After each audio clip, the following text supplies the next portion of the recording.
ಬಿಡದಿ ಸಮಾರ ಈಗ ಮತ್ತೆ ಶುರುವಾಗಿರುವಂಥದ್ದು. ಡಿ.ಕೆ. ಶಿವಕುಮಾರ್ ಕೌಂಟರ್ ಕೊಟ್ಟಿದ್ದಾರೆ. ಈಗ ಡಿ.ಕೆ. ಶಿವಕುಮಾರ್ಗೆ ಎಚ್.ಡಿ. ಕುಮಾರಸ್ವಾಮಿ ಬಿಡದಿ ಸಮರ ಈಗ ಮತ್ತೆ ಶುರುವಾಗಿದೆ.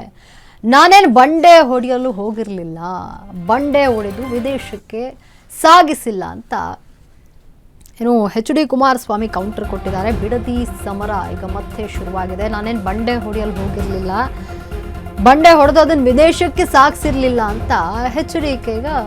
ಡಿ.ಕೆ. ಶಿವಕುಮಾರ್ ವಿರುದ್ಧವಾಗಿ ಮತ್ತೆ ಗುಡುಗಿದ್ದಾರೆ. ಡಿ.ಕೆ. ಶಿವಕುಮಾರ್ ವಿರುದ್ಧ ಕುಮಾರಸ್ವಾಮಿ ಮತ್ತೆ ಗುಡುಗಿರುವಂಥದ್ದು. ಕನಕಪುರ ಅಭಿವೃದ್ಧಿ ಯಾರ ಕಾಲದಲ್ಲಿ ಆಗಿದ್ದು ಗೊತ್ತಾ? ಕನಕಪುರಕ್ಕೆ ಕರೆಂಟ್ ಇತ್ತ, ಕುಡಿಯೋ ನೀರಿತ್ತ? ನನಗೆ ಬಿಡದಿ ವಿಚಾರಕ್ಕೆ ಕೈ ಹಾಕಬೇಡಿ ಅಂದವ್ರು ಯಾರು? ಈಗ ನಿಮಗೆ ಮಾಡಿ ಅಂತ ಜ್ಞಾನ ಕೊಟ್ಟವ್ರು ಯಾರು? ರೈತರು ಕಾನೂನು ಹೋರಾಟವನ್ನ ಮಾಡ್ತಾ ಇದ್ದಾರೆ. ರೈತರ ಪ್ರಶ್ನೆಗೆ ನಾನು ಆಗಸ್ಟ್ 1ರಂದು ಉತ್ತರಿಸ್ತೇನೆ. ಡಿ.ಕೆ. ಶಿವಕುಮಾರ್ 4,000 ಅರ್ಜಿದಾರರಿಗೆ ಉತ್ತರವನ್ನ ಕೊಡಬೇಕಾಗತ್ತೆ.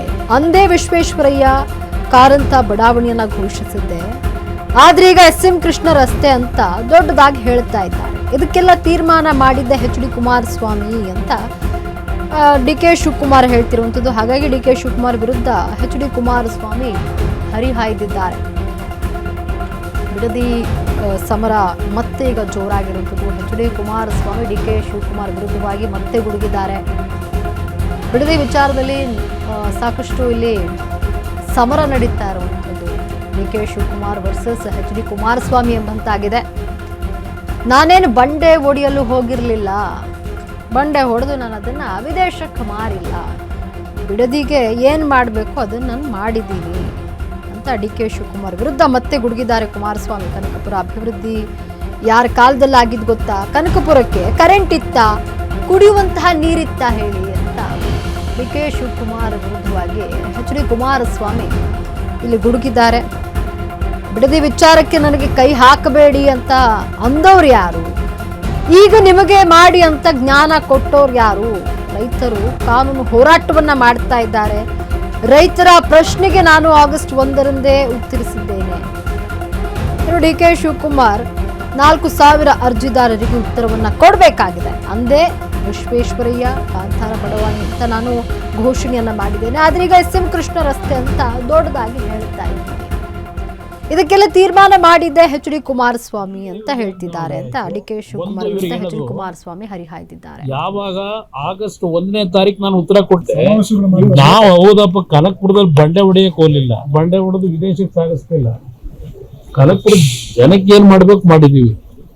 ಅಲ್ಲಿ ಅಭಿವೃದ್ಧಿಗೆ ಒಂದು ರಸ್ತೆಗಳಿರ್ಲಿಲ್ಲ, ನೆಟ್ಟಿಗೆ ಕೆಲವು ಹಳ್ಳಿಯಲ್ಲಿ ರಾತ್ರಿ ಟೈಮ್ ಏನಾದ್ರೂ ಹೆಣ್ಣು ಮಕ್ಕಳಿಗೆ ಹೆರಿಗೆ ಮಾಡ್ಬೇಕಾದ ಪರಿಸ್ಥಿತಿ ಬಂದಾಗ ಚಿಪ್ಪಲಲ್ಲಿ ಎತ್ಕೊಂಬರೋರು. ನಗು ಬಂದಿದ್ದಲ್ಲ, ನಾನು ಅದು ಮಾಡಬೇಕು ಅಂತ ಹೇಳಿ ಹೊರಟೆ ಅಂತ ಹೇಳ್ತಾರಲ್ಲ, ಅವ್ರು ಮಾಡಕ್ಕಾಗ್ಲಿಲ್ಲ, ನಾನು ಮಾಡಕ್ ಹೊರಟಿದ್ದೀನಿ ಅಂತ. ನಾನು ಮಾಡಕ್ ಹೊರಟಿದ್ದಾಗ ವಿಧಾನಸಭೆ ಕಲಾಪದಲ್ಲಿ ವಿರೋಧ ಮಾಡಿದಾರೆ ಯಾರು? ಇದು ಆಗಬಾರ್ದು ಅಂತ ಹೇಳಿದಾರೆ ಯಾರು? ಆಗ ನಿಮಗೆ ಅದು ಹೇಳೋದಕ್ಕೆ ಅವತ್ತು ಯಾರು ನಿಮಗೆ ಜ್ಞಾನೋದಯ ಕೊಟ್ಟವರು ಮಾಡಬಾರ್ದಿದ್ದನ್ನ ಅಂತ ಹೇಳಿ? ಈಗ ಮಾಡಿ ಅಂತೇಳಿ ಯಾರು ಜ್ಞಾನೋದಯ ಕೊಟ್ಟವರು ಕೇಳ್ತಕ್ಕಂಥದ್ದು ನಾನು ಇವರಿಗೆ. ಎಲ್ಲಿ ಅಲ್ಲಿ ಯಾರು ಒಪ್ಕೊಂಡಿದ್ದಾರೆ ಜಮೀನು ಕೊಡೋದಕ್ಕೆ? ಯಾರು ಕೊಟ್ಟವ್ರು ಹೇಳಿ? 4,500 ಜನ ಅರ್ಜಿ ಹಾಕಿದವ್ರು ಇನ್ನೂ ಉತ್ತರ ಕೊಡ್ಲಿಲ್ಲ. ಇವರು ವಿರೋಧ ಮಾಡಿ ಅರ್ಜಿ ಹಾಕಿದವ್ರಿಗೆ ಉತ್ತರ ಕೊಟ್ಟಿಲ್ಲ. ಇವರು ಇದು ಕತೆ ಹೇಳ್ಕೊಂಡು ಹೊರಟಿದ್ದಾರೆ. ಕಾನೂನು ವ್ಯಾಪ್ತಿ ಒಳಗೆ ಈಗ ನಾನು ಇವತ್ತು ರೈತರುಗಳು ಕಾನೂನು ವ್ಯಾಪ್ತಿಯಲ್ಲಿ ಹೋರಾಟ ಮಾಡಬೇಕು ಅಂತ ಇದ್ದಾರೆ, ನ್ಯಾಯಾಲಯಕ್ಕೆ ಹೋಗ್ಬೇಕು ಅಂತ ಇದ್ದಾರೆ.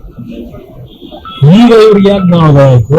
ಒಂದು ಇವ್ರು ಹೇಳೋದು, ಯಾವಾಗ ಆಗಸ್ಟ್ 1ನೇ ತಾರೀಕು ನಾನು ಉತ್ತರ ಕೊಟ್ಟಿದ್ದೀನಿ ಅಸೆಂಬ್ಲಿ ಒಳಗೆ, ದಯವಿಟ್ಟು ಜನತೆ ಮುಂದೆ ಇಡೀ ರಾಜ್ಯ ಜನತೆ ಮುಂದೆ. ಆಗಸ್ಟ್ 1ನೇ ತಾರೀಕು ಇವರುಗಳ ಒಂದು ವಿರೋಧ ಏನಿತ್ತು, ಬೆಂಗಳೂರು ಸುತ್ತಮುತ್ತ ನಂದಗೂಡಿ ಯಾವ್ದು ಹೇಳಿ ಚರ್ಚೆ ಮಾಡಿದಲ್ಲ SEZ ಬಗ್ಗೆ, ಅವತ್ತು ಇದು ಆಗಬಾರ್ದು ಅಂತ ಹೇಳಿದ್ರಲ್ಲ ಪ್ರಾಜೆಕ್ಟ್. ಎಸ್, ನಾನು ಆಗಸ್ಟ್ 1 ವಿಧಾನಸಭೆಯಲ್ಲಿ ಬಿಡದಿ ಟೌನ್ಶಿಪ್ ಮಾಡತಕ್ಕಂಥದ್ದನ್ನ ಕೆಲಸ ನಿಲ್ಲಿಸ್ತೀವಿ ಅಂದೆ, ಟೌನ್ಶಿಪ್ ಮಾಡಲ್ಲ ಅಂದೆ. ಆ ಕಾರ್ಯಕ್ರಮಕ್ಕೆ ಚಾಲನೆ ಕೊಟ್ಟವನೇ ನಾನು 5 ಬಡಾವಣೆಗಳಿಗೆ. ಇವತ್ತು ಎಸ್.ಎಂ. ಕೃಷ್ಣ ಅವ್ರದ್ದು ಇದೇನೋ ಪ್ರಸ್ತಾವ ಮಾಡಿದೀವಿ, ಯಾರು ಮಾಡದೇ ಇರೋದು ಅಂತ ಹೇಳ್ತಾವ್ರಲ್ಲ, ಇವಕ್ಕೆಲ್ಲ ತೀರ್ಮಾನ ಕೊಟ್ಟವನು ಇದೇ ಕುಮಾರಸ್ವಾಮಿ. 20 ವರ್ಷ ಆಯ್ತು, ಇನ್ನು ಸೈಟ್ ಹಚ್ಚಿದೀರಾ? ಡಿನೋಟಿಫಿಕೇಶನ್ ಕುಮಾರಸ್ವಾಮಿ ಮಾಡಲಿಲ್ಲ, ನಾನ್ ಮಾಡ್ತೀನಿ ಅಂತ ಅವ್ರೆ. ಅದ್ ಏನ್ ಮಾತಾಡ್ತಾರೋ ಏನೋ, ದೇವರೇ ಕಾಪಾಡೋದು. ಹೇಳ್ತಾರೆ ಡಿನೋಟಿಫಿಕೇಶನ್ ಮಾಡಿ ನಾನು ಜೈಲಿಗೆ ಹೋಗಲ್ಲ ಅಂತಾರೆ. ಈ ಡಿನೋಟಿಫಿಕೇಶನ್ ನಾನ್ ಮಾಡ್ತಾ ಇದೀನಿ ಅಂತ ನೆನ್ನೆ ಹೇಳ್ತಾರೆ. ನೋಡಿದೆ ಟಿವಿಲಿ ಭಾಷಣ ಮಾಡ್ತಾ ಇದ್ವಿ. ಅದ್ ಏನ್ ಮಾತಾಡ್ತಾರೋ ಅದ್ ಏನೋ ಅದ್ ಎಲ್ಲೆಲ್ಲಿ ಜ್ಞಾನ ಇರ್ತದೋ ಬೇರೆ ಕಾಪಾಡ್ತಾರೆ. ನಾವು ಹೌದಪ್ಪ ಕನಕ್ಪುರದಲ್ಲಿ ಬಂಡೆ ಹೊಡೆಯಕ್ ಹೋಗ್ಲಿಲ್ಲ, ಬಂಡೆ ಹೊಡೆದು ವಿದೇಶಕ್ಕೆ ಸಾಗಿಸ್ತಿಲ್ಲ. ಕನಕ್ಪುರ ಜನಕ್ಕೆ ಏನ್ ಮಾಡ್ಬೇಕು ಮಾಡಿದ್ವಿ. ಇನ್ನು ಬಿಡದಿ ಟೌನ್ಶಿಪ್ ವಿಚಾರಕ್ಕೆ ಸಂಬಂಧಪಟ್ಟಂತೆ D K Shivakumar versus H D Kumaraswamy ಎಂಬಂತಾಗಿದೆ. ಬಿಡದಿ ಟೌನ್ಶಿಪ್ಗೆ ಸಾಕಷ್ಟು ವಿರೋಧವನ್ನ ಎಚ್ ಡಿ ಕುಮಾರಸ್ವಾಮಿ ಮಾಡ್ತಾ ಇರುವಂಥದ್ದು.